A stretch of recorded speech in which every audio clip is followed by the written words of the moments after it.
ብዙ ነገር አልፏል። በህይወታችን ብዙ ነገር አልፏል። ያንን ሁሉ ነገር ረስቶ ዛሬ ላይ ግን እኔ አልገባኝም። ቀልድ ይሁን የያዘው የምሩን ይሁን ለእኔ ግራ ነው። ቤተሰብ ያኛው ህይወቱ በቃ ነገሮች ስለተበላሹበት ስላልተስተካከለለት ብዙ ነገሮች እንትን ስላለበት ነው ብዬ ነው ያሰብኩት የነበረው ማለት ነው። ከሩታ ጋር የነበረው ህይወት ማለት ነው። ወደ ሄርሜላ ደግሞ ሲመጣ በቃ ሄርሜላን ወድጃታለሁ፣ የህይወቴ አጋር ማድረግ እፈልጋለሁ። ከእንግዲህ እኔ ቤት ከመጥራቴ በፊት እነሱን በጣም ብዙ ጥያቄዎችን ጠይቄዋለሁ። እሱን ማለት ነው በጣም ብዙ ጥያቄዎች። ይሄ ነገር ልክ ነህ ወይ? አምነህበት ነው ወይ? እርግጠኛ ነህ ወይ? በራስህ እርግጠኛ ነህ ወይ ይህንን ስታደርግ ብዬው ነበር።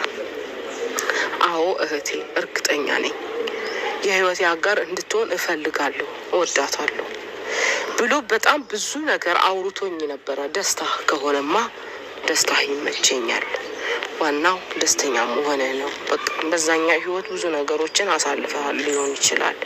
ስለዚህ አሁን ግን በቃ እሺ ብዬ ተቀበልኩት፣ የተስማማሁት ብዙ ነገሮችን ከሱ ጋር ስጋፈጥ የነበረው ብዙ ነገር እያለፈብኝ፣ ብዙ ነገር እየወረደብኝ፣ መባል የሌለብኝ ቃላቶች እየተባልኩኝ ብዙ ነገሮች ስጋፈጥ የነበረው እንደዛ ስላለኝ ነበረ።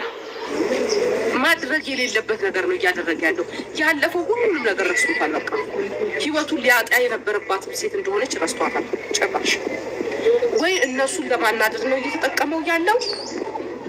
የሆነ ትክክል ያልሆነ ነገር እየተሰማኝ ያለ፣ ትክክል ያልሆነ ነገር እየተሰማኝ ትኩሻ ሄርሜላን ከልቤ ነው መወዳት፣ ከልቤ ነው ማፈቅራት።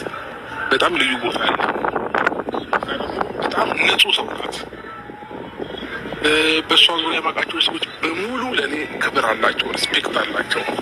የሰው ልጅ በመጀመሪያ ሪስፔክት የሚባል ነገር አለ። የሰው ልጅ ክብር ይቀድማል። ገባሽ?